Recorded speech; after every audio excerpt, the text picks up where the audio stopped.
എല്ലാവർക്കും സ്വാഗതം. അവരെനിക്ക് വേണ്ടി ചെയ്ത കാര്യങ്ങൾക്കെല്ലാം കണക്കുണ്ടായിരുന്നു. പക്ഷെ എനിക്ക് തിരിച്ചു നൽകാൻ കണക്കുകളൊന്നുമില്ലായിരുന്നു. കാരണം ഞാൻ സ്നേഹത്തോടെ ചെയ്ത കാര്യങ്ങൾക്ക് Welcome everyone. She kept an account of everything she did for me.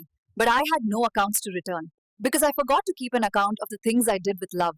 എല്ലാവർക്കും സ്വാഗതം. എവിടെ നിന്നോ കടന്നു വന്ന ഒരു മനുഷ്യന്റെ ജീവിതത്തിൽ നിറയെ സ്നേഹം കൊടുത്തു. ഒന്ന് ആലോചിച്ച് എത്ര ശരിയാണല്ലേ? അയാളെ സ്നേഹം കൊണ്ട് നിറച്ചിട്ട് അയാളിൽ നിന്ന് ഇറങ്ങി പോവുക. Welcome everyone. Video out challenging her husband when a woman from Wayanad abandons her husband and elopes with her lover. What should be done to her? എല്ലാവർക്കും നമസ്കാരം. 5 വർഷം കൊണ്ട് 33 രാജ്യങ്ങൾ സന്ദർശിച്ച ഒരാൾ 362 കോടി രൂപ ചെലവഴിച്ച വാർത്തയാണ് ഇന്ന് പറയുന്നത്. എല്ലാവർക്കും സ്വാഗതം. രാത്രി ഉറക്കത്തിൽ ഞെട്ടി ഉണർന്നപ്പോ ഭാര്യ കൂട്ടുകാരനൊപ്പം ഷെഡിലായിരുന്നു. ഇരുവരെയും വിവാഹം കഴിപ്പിച്ചു.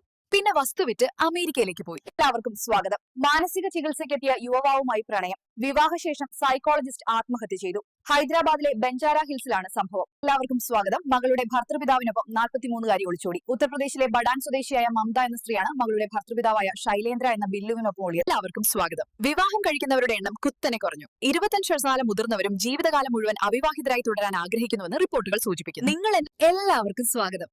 പൂച്ചയ്ക്ക് വെള്ളം പേടിയുള്ളത് കൊണ്ട് മാത്രമാണ്, അല്ലെ തിമിംഗലത്തെ അടിച്ചിടുന്ന മുതലാണിത്. ഇന്ന് പൂച്ചകളുടെ ദിനം. എല്ലാവർക്കും സ്വാഗതം. 42 വർഷങ്ങൾക്ക് ശേഷം 6 മാസം പ്രായമുള്ളപ്പോൾ അനാഥാലയത്തിൽ ഉപേക്ഷിച്ച അമ്മയെ തേടി ഒരു മകളെത്തി. മകളെ കണ്ടപ്പോൾ അമ്മ കുറ്റബോധം കൊണ്ട് തകർന്നുപോയി. Welcome everyone.